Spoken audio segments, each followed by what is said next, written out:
Кутман кечиңиздер менен күн маектеги кезектеги күндүн маанилүү кабарларын студияга келген конок менен талдагана турабыз. Аты жөнүм Айгерим Жаныкул. Кыргызстанда 1 марттан баштап экологиялык укук бузуулар үчүн жоопкерчиликти күчөткөн мыйзам күчүнө киргене турат. Тартип бузуулар жөнүндө кодекске киргизилген өзгөртүүлөр экологиялык талаптарды сактабагандыгы үчүн айыппулдар кыйла жогорулайт. Студияга жаратылыш ресурстары экология жана техникалык көзөмөл министрлигине караган экологиялык жана техникалык көзөмөл кызматынын укуктук камсыздоо бөлүмүнүн башчысы Жеңишбек Букаров келип отурат. Жеңишбек мырза, саламатсызбы? Кош келипсиз. Саламатсызбы. Бул жерде негизи айыппулдар кимдерге салына тургандыгы көрсөтүлүптүр. Мен кыскача бир атап өтөйүн. Албетте тизме аябай эле узун. Экологиялык нормаларга бузган учурлар бул ошол экологиялык экспертизадан өтүүдөн баш тарткандар деп турат. Фитосанитардык нормаларды бузгандар экен. Бул жакта жаңы бир эне кошулуп аткан, бул уулуу калдыктарды сактоо, анан ташуу эрежелерин бузгандарга, мындан башка жапайы өсүмдүктөрдү токой экосистемасын пайдалуу, фаунаны жок кылгандарга, токойду калыбына келтирүү жаатында нормаларды бузгандарга, рекультивация талаптарын аткарбагандарга бир 2-3 эсеге айыппулдар көтөрүлүп жатыптыр. Адегенде түшүндүрө кетсек, эмне себептен ушул экологиялык зыян келтирди деген укук бузуулар, тартип бузуулар боюнча ушундай айыппулдарды көтөрүү чарасы колдонулуп жатат? Дайыр жол, саламатсыздарбы? Бул мыйзамдын эң негизги максаты болуп, бул мыйзам долбоору иштелип чыкканы. Эми азыркыда өзүңүздөр билгендей, Кыргызстанда башчыбыз Садыр Нуркожоевич экологиялык айлана чөйрөнү коргоо системасына аябай көңүл бурулууда. Бул дүйнө жүзүндө эле эмес, бул Кыргызстанда азыркы учурда аябай чоң милдеттердин бири. Бул мыйзам долбоору менен эң негизгиси биз штрафтарды эле эмес, айыппулдарды көбөйтүүдөн дагы эмес, биз өзүбүздүн милдеттерибизди так жана толуктуу аткаруу максатында бул мыйзам долбоорлорун иштеп чыктык. Эми бул мыйзам долбоору негизи аябай талкууда, аябай процессте жүрдү десек болот. Мисал келтирип кетсем, бул мыйзам долбоорун иштелип чыгарда СНГ өлкөсү жаңы коңшу мамлекеттерибиздин дагы практика жүзүндө иштерин көрүп чыктык. Бул мыйзамдарды көбөйтүлүүдө, эми мындай айтып кетсек, биздин азыркы коюлуп аткан айыппулдарыбыз, мындай айтканда, ылдый төмөндөсөк эле болот да. Эми бардык эле ишкердик субъекттерди же жеке адамдарды айтып кетпейбиз. Эми мыйзам анын ичинде дагы мындай айтканда добросовестный ишкердүүлүктөр бар, бирок көбүнчөсү азыркы учурда экологиялык талаптарды аткарбай мыйзам бузуучулуктарга жол берип жаткандар бар да. Ошол себептерден эми жоопкерчиликтерин караганга мындай мыйзам ушул беренелерге анализ жүргүзүлүп, штрафтар көбөйтүлүүдө. Негизи айыппулдар мурдагы суммаларга караганда бир топ эле көтөрүлгөн деп айтып жатпайбы? Мисалы, жанагы экологиялык экспертизадан өтүүдөн баш тарткандар мурун 5,5 миң эле сом экен, азыр 15 миң деп көтөрүлүп эле. Ошол эле юридикалык жактар үчүн мурда 17 миң сом деп каралган экен, азыр бул сумма 30 миң сом деп.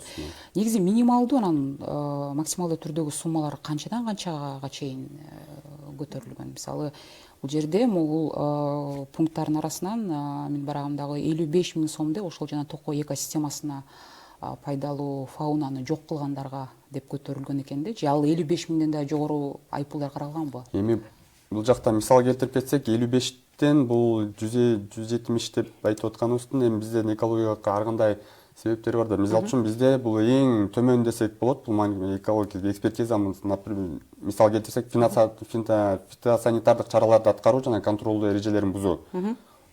Азыркы учурда 30 эсептик көрсөткүч жана юридикалык жактарга 100 эсептик көрсөткүч салсак, азыр жаңы мыйзам долбоору менен 100 эсептик көрсөткүч жеке жактарга, юридикалык жактарга 280 көрсөткүч да. Бул биздин минималдуу айыппулдар негизи. Негизи бар бизде бул жакта эми ишкердик субъекттердин мисалдарын айтып кетсек, чоң ишкердик субъекттер бар да. Ошол эле Жалал Абад областында, Талас областында чоң фирмалар жана золоторудный комбинат десек болот да. Ошолорго жер казынасын пайдалануу чөйрөсүндөгү мыйзамдарды бузуу, ошол жактарда бизде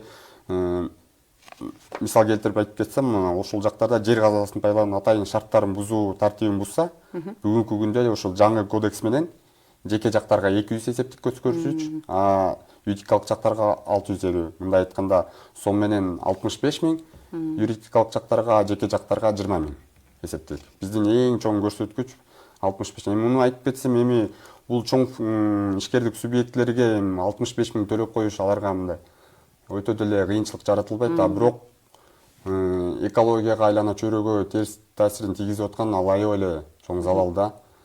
Ошон үчүн бул эмени биз өзүбүз аналитический жүргүзүп, өзүбүздүн ишибизде ушуну карап чыгып, ушул мыйзамдардын көбүнчөсүнө айыппулду жогорулатып аткан себептери да ушунун да. Жигишбек мырза, негизи албетте бул долбоор талкууга алынып атканда дагы негизи бул жерде бюджетти толтуруу биринчи максат эместиги айтылган болчу. Бул эң ошол айыппул салуу негизи эле багы мындан улам багы минималдуусу 7,5 миң болобу же 250 миң болобу, кандай болгондо дагы бул жоопкерчиликти күчөтүү максатында деп айтылган болчу. Негизи ушул сиздердин кызмат, менин билишимче, сиздердин милдет анан укуктук жактан дагы ошол жанагы айыппул салуу жагынан кеңейтилип жатат. Кайсы нерселер сиздердин кызматыңыздарга кошулуп жатат? Мурда кийин кайсы жаңы беренелер кошулуп атат бул жерде?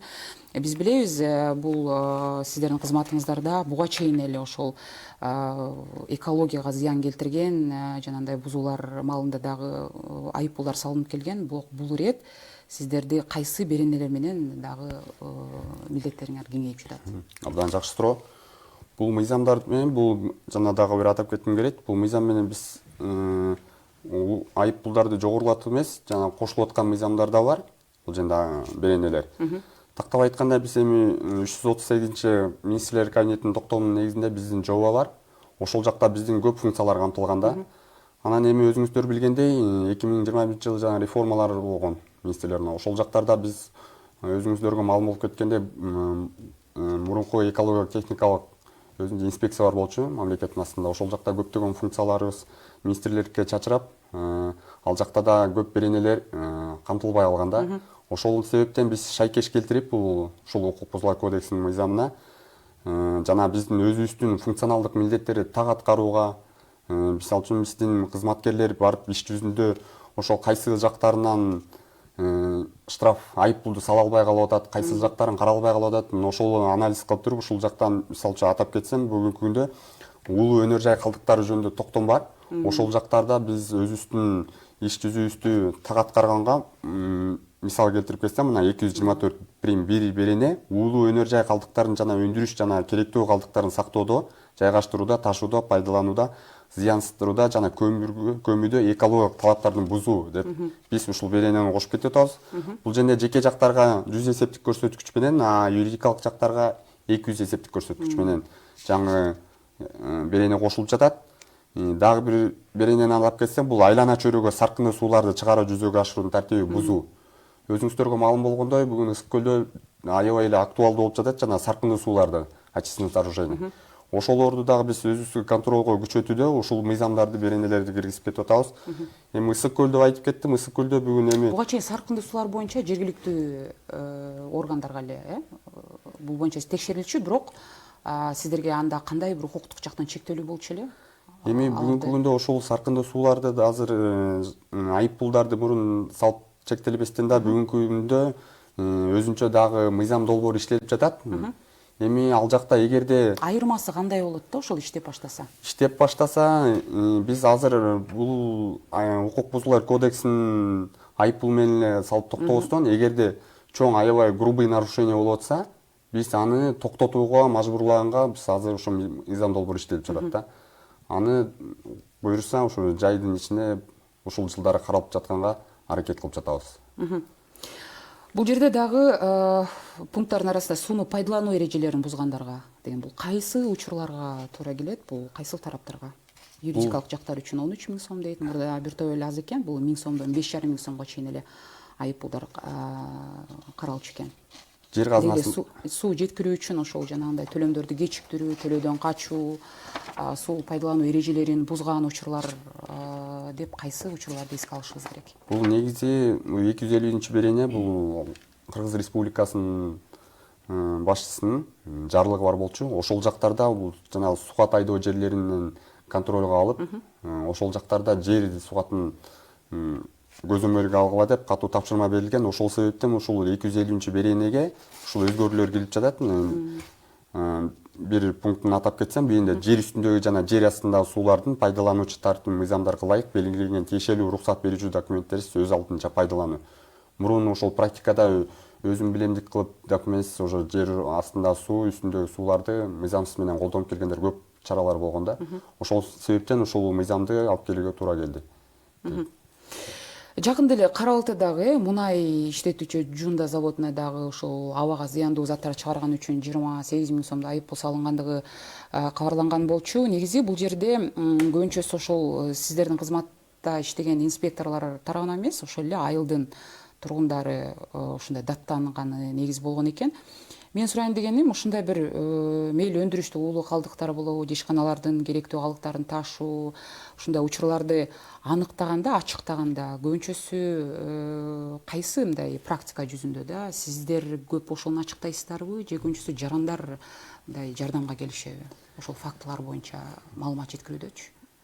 Бул боюнча кыскача түшүндүрүп кетейин. Бул боюнча эгерде мыйзам бузуучулуктар кандайдыр жеке жактардан болобу, же ишкердик субъекттерден жактардан болобу, ал жаран биз мисалы биздин органга кайрылып атса, биз анда мыйзамдын негизинде ишкердик субъектилердин текшерүү жүзүндө мыйзам бар. Өзүңүздөргө маалым болгондой, ошонун негизинде биз неплановый проверка менен Министерство экономика коммерция тарабынан предписание алып, биз ошол жарандын айткан мыйзамдуулугу дал келеби, дал келбейби, биз ошонун негизинен барып текшерүүгө укуктуубуз. Азыр эми мурун өзүңөр билгендей азыркы мораторий дагы 2024 азыр болсо уже 2025 жылы алынды.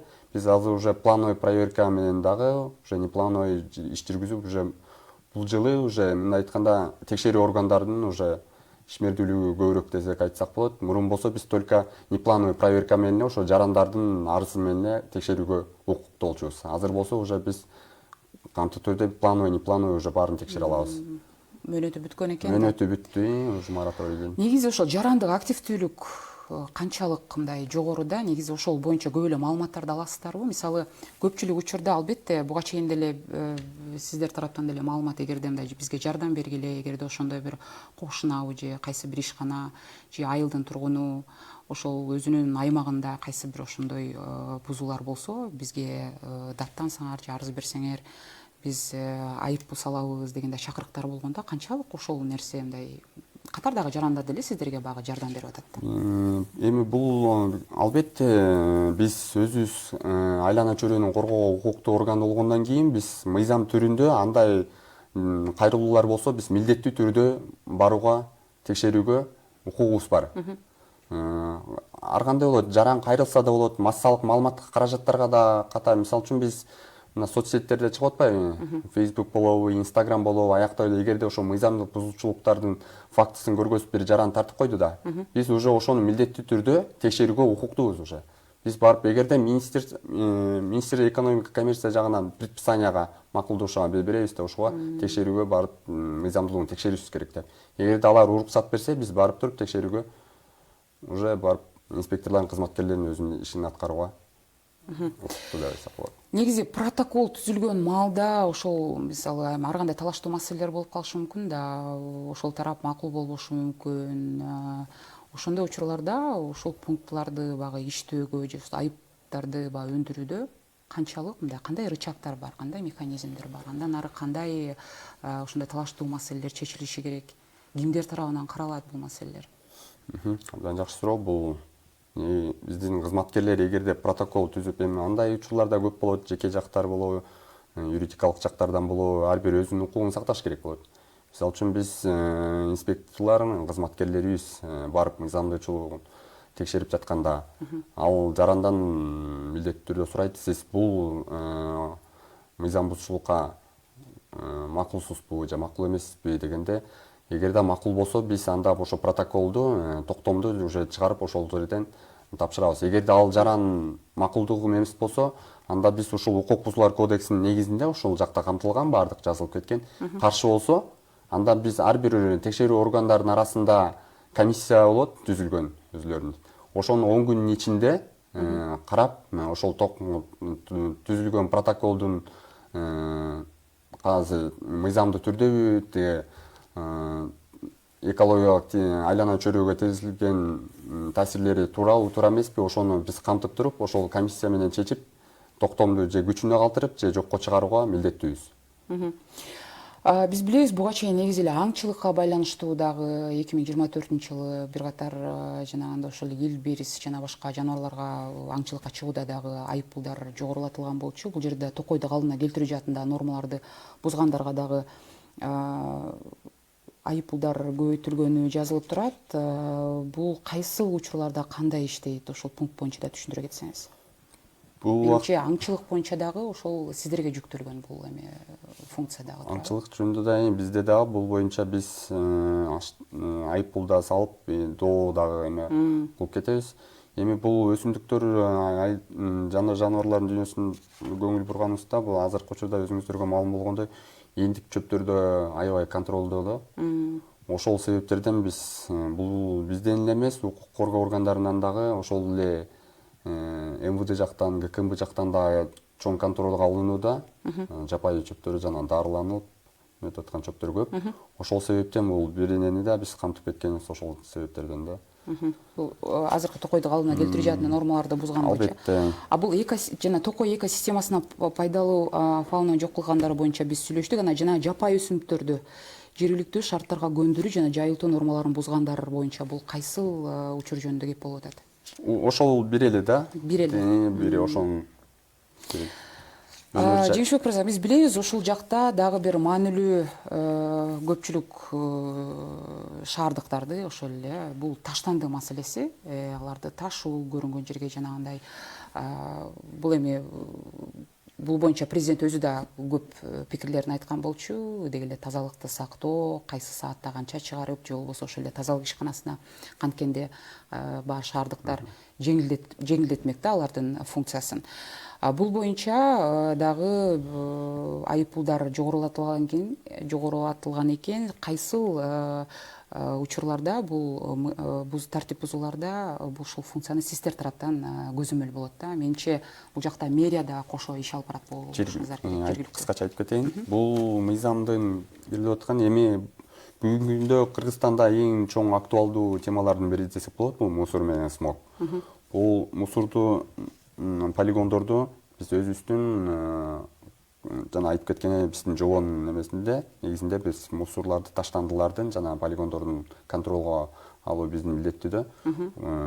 Бул укук бузуулар, бул жаңы укук бузуулар кодексине киргенге чейин жергиликтүү өз алдынча органдар 115 берененин негизинде жергиликтүү органдар эле салалчу да.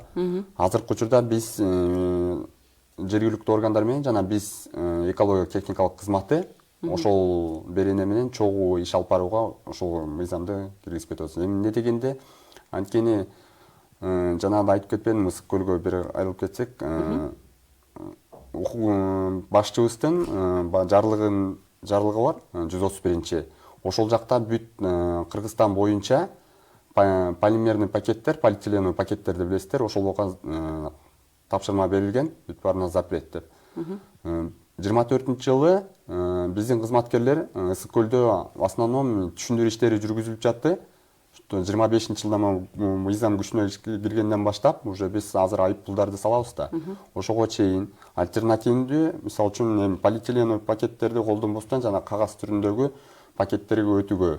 Эми бул мыйзам иштеп баштаса, биз уже Ысык көлдө баардык эми основном булар болсо дүкөндөрдө, ошол эле торговый рыноктарда уже штраф салынат да. Ошол эми элдердин арасында, калктын арасында түшүндүрүү иштери жүргүзүлүп жатты.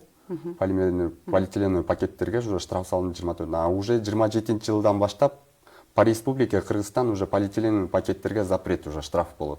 Бүгүнкү күндө азыр 24-жылы уже 25-ле уже Ысык көлдө толук түрдө полиэтиленовый пакеттерге запрет. Канчалык ал жакта даярдык кандай бул боюнча? Бара калып эле айыппул салына калбайт да. Эми албетте 2024-жылы түшүндүрүү иштери жүргүзүлдү, бирок сиздер андан кийин канчалык аныктадыңыздар да бул айыппул салууга? Ошол эле көлдөй tutпайсызбы?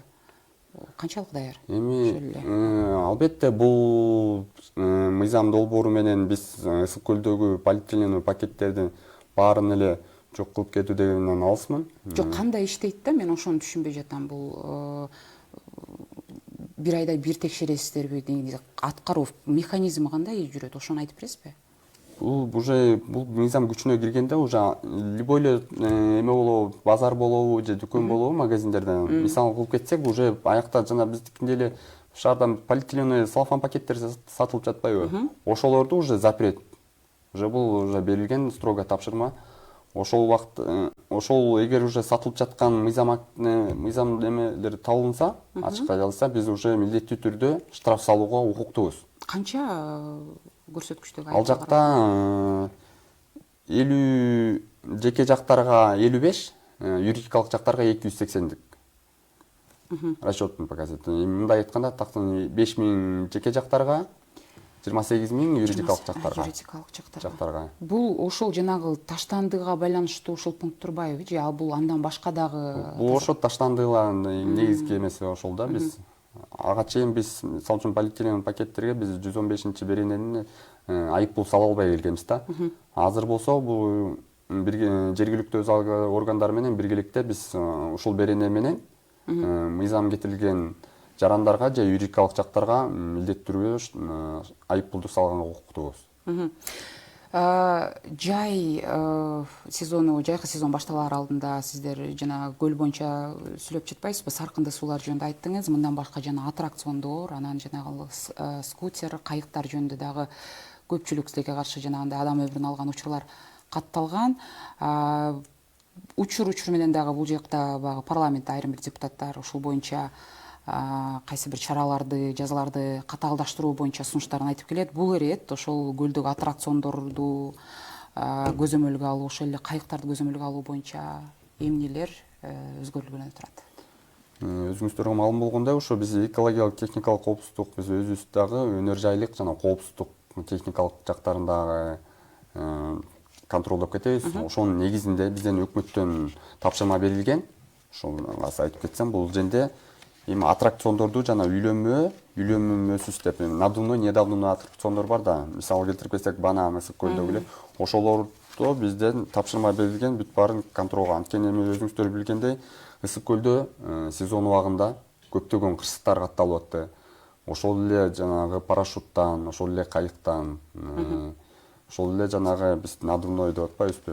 Көп эле азыр Ысык көлдө аттракциондор, развлечениялар көп болуп атпайбы? Ошонун негизинен биз 274 бир прим менен жаңы берене кошулуп кетип атабыз.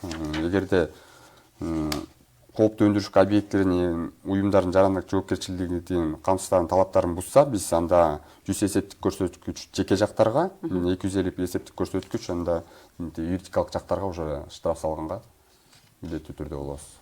Булар ошондо такыр колдонбош керек болуп калабы ошондо? Жок, албетте колдонот, бирок эми талаптарын аткарыш керек. Мындай айтканда, техника безопасности баарын толук түрдө. Бирок ал буга чейин деле текшерилчү да, ошол көлдүн сезону башталаар алдында делечи. Бул айырмасы кандай болуп калып атат дейм да? Жок, буга чейин текшерилчү эмес да. Эми биз ошол 24-25-жылы өзүбүздүн локалдык нормативдик ченемдик актыларды иштеп чыктык.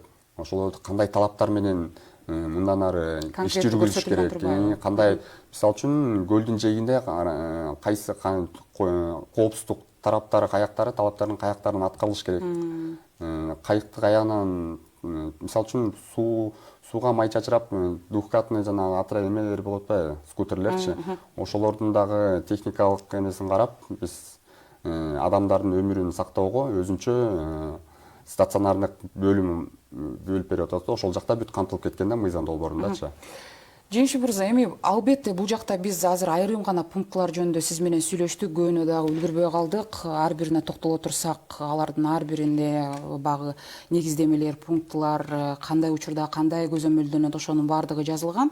Мен сурайын дегеним, сиздердин кызматыңыздарга негизи көп багы милдеттер же болбосо функция кеңейтилип жатат. Ошол учурда негизи кызматта канча адам иштейт? Мисалы ошол инспекторлор деп атайбыз, ошол көзөмөлгө алган. Анан негизи эле буларды иш жүзүн аткарыш үчүн негизи физикалык жактан деле алганда үлгүрөсүздөрбү же негизи бул аткарыла турган жагы кандай болот да, себеби дегенде түздөн түз сиздер протокол түзөсүздөр, сиздер айыппул саласыздар дегендей, андан ары комиссияда каралат эгерде талаштуу маселелер болсо. Эми биздин өзүбүздүн экологиялык техникалык коопсуздук кызматында инспекторлар кызматынын санын атап кеткенде бизде бүгүн болжол менен 170-160 инспекторлар иштеп кызмат кылып келет.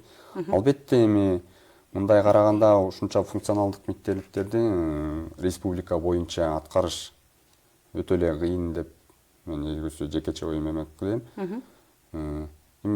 Албетте мамлекеттик өзүбүздүн ишибизде так аткарганга, функционалдык милдеттерди так аткарганга бул жоопкерчиликти биз аткарып келебиз, бирок эми менин оюмча бул жетишсиз деп ойлойм да. Мындан да көп болсо эми контроль жакшыраак болобу деп үмүттөнөбүз да. Рахмат, Жеңишбек мырза, убактыңызды бөлүп бизге келип бергениңиз үчүн. Жаратылыш ресурстары экология техникалык көзөмөл министрлигинин экологиялык жана техникалык көзөмөл кызматынын укуктук камсыздоо бөлүмүнүн башчысы Жеңишбек Букаров болду. Биз экологиялык зыян келтирген тараптарга айыппулдун жогорулап жатышы туурасында сүйлөштүк. Аты жөнүм болсо Айгерим Жаныкул. Кайрадан эфир аркылуу амандашканча саламатта калыңыздар.